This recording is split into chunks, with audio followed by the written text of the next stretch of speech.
everyone, we're very pleased to be bringing you eBooks, eAudiobooks and eMagazines from our new service, Libby by Overdrive. If you were previously using RB Digital, then this is the new app to use. And if you've only ever used Belinda BorrowBox or haven't used our online resources, then now's the time to give Libby by Overdrive a go.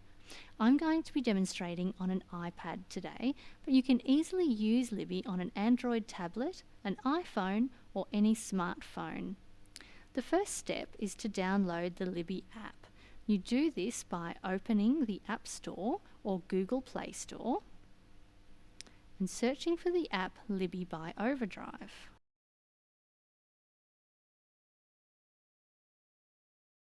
We download and install the app.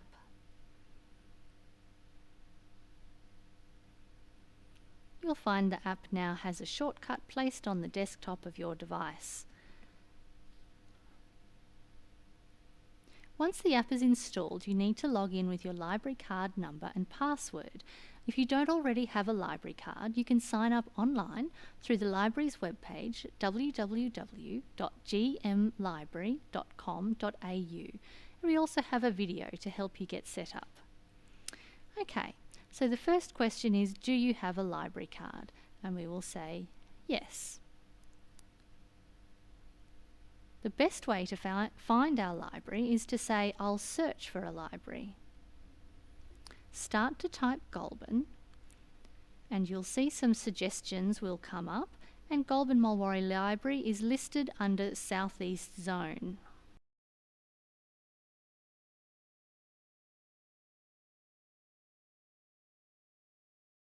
Now we can choose Goulburn Mulwaree Library as our sign-in library and enter the card number from the library card. This should start with 22580 for a physical card or GM for an online membership.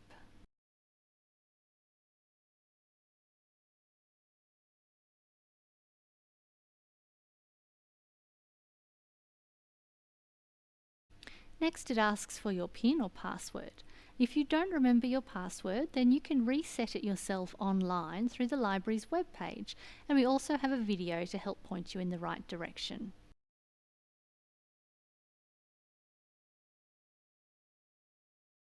Once you've successfully logged in, you can click the Libby icon to display your library card. You can have 3 loans and 3 holds at any one time.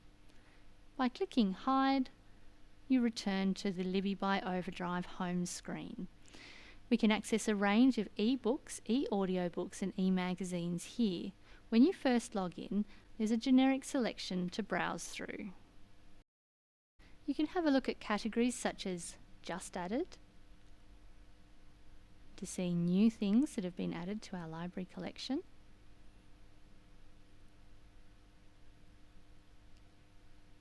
You can have a look at things that are popular, to see things that people have been enjoying borrowing recently.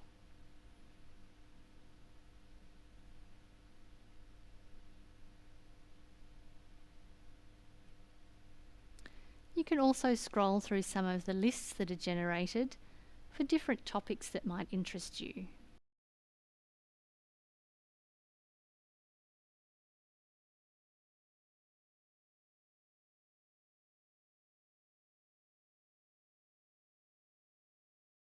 If you want a particular type of thing without knowing exactly what you want, you can adjust the preferences by tapping the plus. This includes the format, so if you want to read magazines or listen to audiobooks, you can choose that from here. You can choose language if you wish to read in a particular language. Audience if you're looking for something for a particular age. Availability if you want something that you can borrow now. And we can also sort from this screen. For example, if you want to see the newest things first or browse by author name, you can use this screen to sort things. You can also make multiple selections in these topics as well. For example, I can choose my audience to also include young adult. and juvenile. Then when I apply the preferences, I can browse through the things that meet my wishes. In this case, I can see all the magazines, and I still have the subjects and so on here to guide me, such as Australian favourites.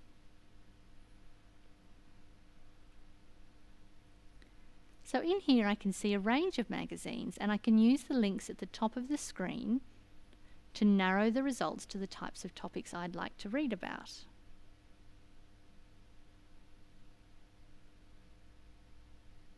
Let's go for home and garden.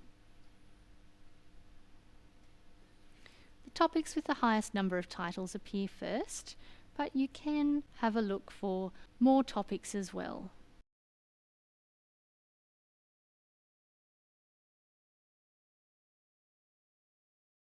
I can tap to the heading of a magazine that I'm interested in,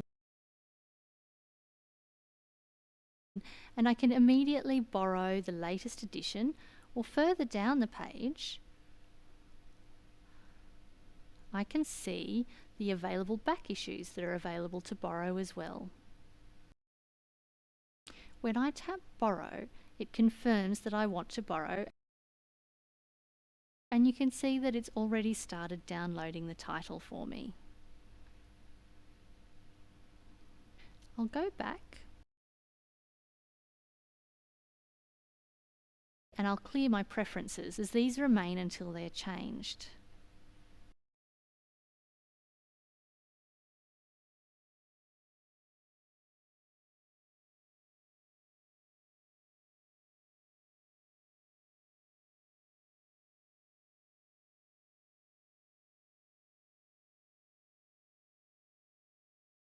I can also search for a specific title that I'd like to read by clicking the magnifying glass.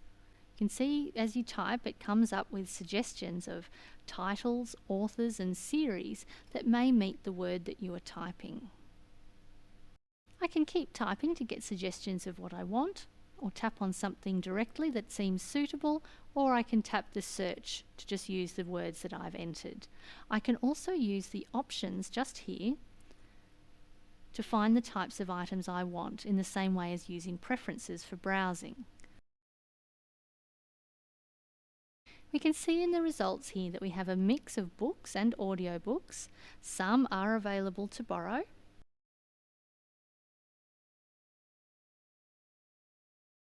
and for some I'd have to place a hold.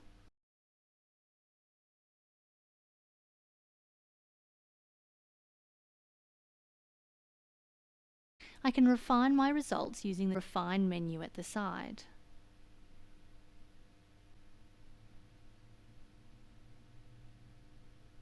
I can read a sample to see if I would like to borrow this item.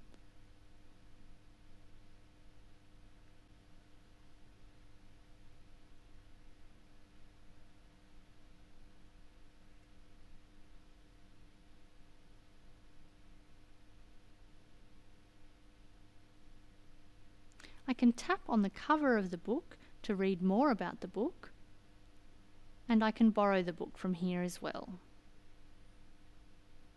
Tapping borrow takes me to the borrow confirmation screen, and I can change my borrow period here before confirming. When you choose your borrowing period, it will remember that period for the next time you borrow the same sort of item. So if you choose 21 days, then the next time you borrow an ebook, it will also be borrowed for 21 days. If you want to change this default, then change it the next time you borrow, and it will remember for the future. The book is then checked out to me and starts automatically downloading. If I go back, I can go to my shelf, which shows everything I've borrowed today or have borrowed in the past and still have on loan.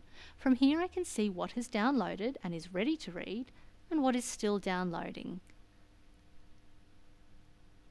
I can see how much I've read of titles and when they're due back.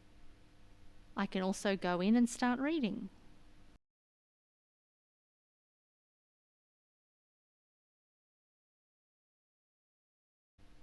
When reading books, I can place bookmarks and see the details of the bookmarks I've placed. I can also change the appearance of the page and text. I can make the text bigger or smaller. I can change the lighting.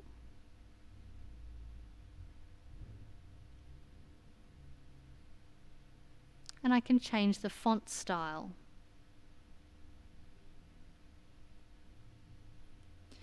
A great thing about the Libby reader is that it offers a special font to help readers with dyslexia. To access these options, you tap on the screen and it will show you the details.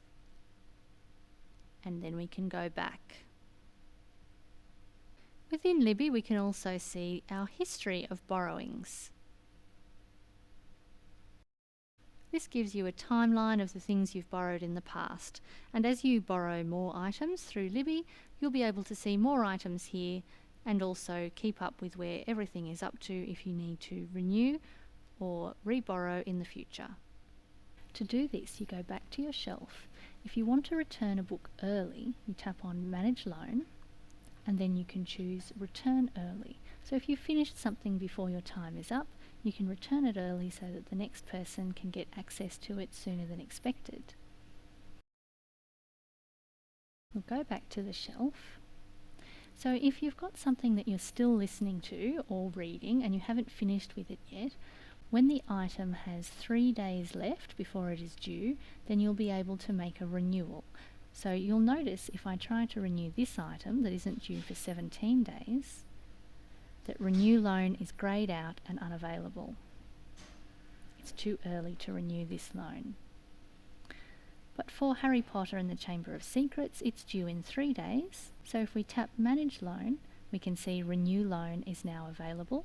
If we tap here, then we have the option to renew. If the item was available at the moment, then we could have placed our renewal and had the access to the book again straight away. In this case, someone else has a hold and is waiting for the item, and so we can't renew straight away. We need to place a hold so that we can get it next after them. I can tap on Place Hold, and now the item has been reserved for us. I can see the items that I have on hold by tapping on Holds up here. And I can manage my hold. If the item is going to become available at a time that doesn't suit me, I can change the date when I want to borrow it. By choosing Suspend, and then I can choose how long I want to suspend my hold for.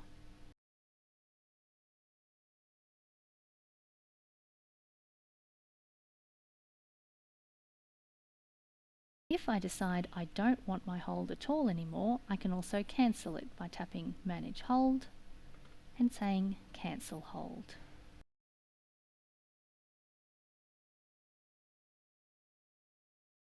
And I'm no longer on the reservation list for that item.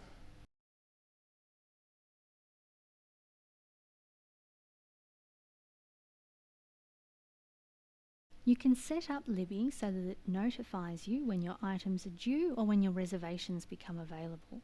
To do this, tap on the Libby icon and then tap on Manage Notifications. You can choose Don't Send Notifications, Receive Email Notifications with your email address,